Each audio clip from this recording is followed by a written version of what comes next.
Hi students, today's video is going to be on the preterite of AR verbs. This does not include ER or IR verbs. This is specifically AR verbs. Please make sure that you are following along and taking notes in your packet, and make sure that you come to class prepared with any questions that you might have. So we're going to start with, what is the preterite tense? The preterite tense in Spanish tells what happened at a particular moment in the past. Now the part that says a particular moment is important because later on this year we're going to learn that there is actually a second past tense in Spanish. So to form the preterite tense of a verb, you're going to start the same way that you start when you're conjugating present tense verbs. You start by first taking off your ending, which in this case is AR. The yo form in the preterite tense with an AR verb is going to end in E. The to form will end in aste. The el, ella, usted form with o, the nosotros form with amos, the vosotros form with astes, and the ellos, ellas, ustedes form with aron.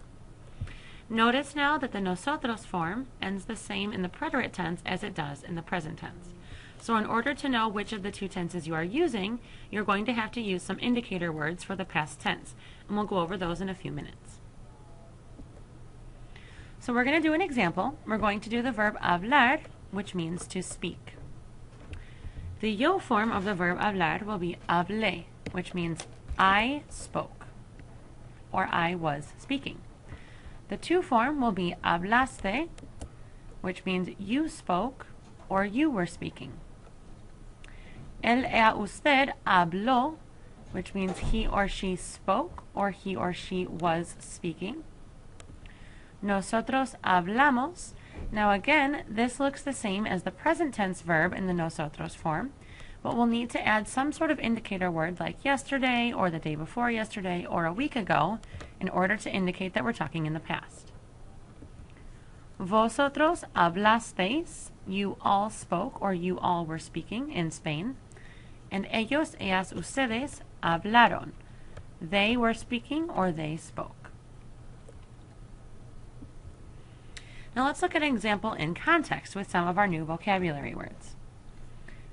Por ejemplo, durante las vacaciones, yo monté a caballo, mi mamá visitó un museo, y mis hermanos nadaron.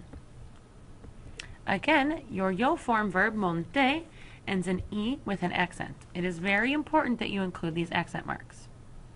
Mi mamá visitó. Again, this one ends in O with an accent mark, and the accent mark is, again, very important. Otherwise, that is the present tense yo form saying I visit a museum instead of my mom visited a museum.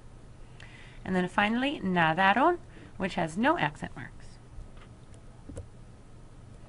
Now, like I said, there are some words that will indicate the past tense, such as there are words that indicate the present tense. For example, in English, some words that indicate the present are today, or right now, or this class period. But if we're talking about the past tense, we're not going to use those things. We're going to use words such as yesterday, or the day before yesterday, or last year. So we have the word anteayer, which means the day before yesterday. If you know the word antes from last year, that means before, and ayer means yesterday. So if we put them together, the day before yesterday. El mes pasado means last month. El año pasado, last year. And la semana pasada, last week. Anything that ends with pasado or pasada means past, so that is going to indicate the past tense. And then we have the word anoche, which means last night. And we have the word ayer, which means yesterday. So these are just a few words that are going to indicate the past tense. Again, please make sure that you did take notes on this video and you wrote down any questions that you have for me so that we can address them.